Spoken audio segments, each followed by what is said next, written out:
Welcome. If you want to turn on location tags on your photos in ALCATEL X3 2019, for the first you have to enter camera, then click on the more and go for the settings.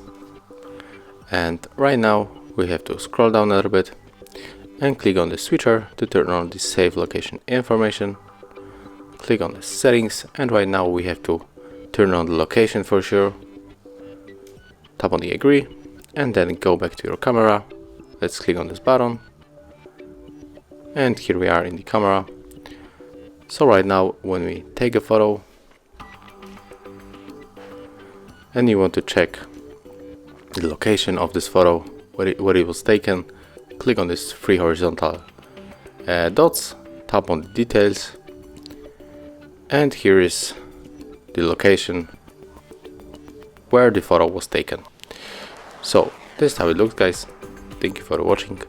Leave thumbs ups, comments, and subscribe to our channel.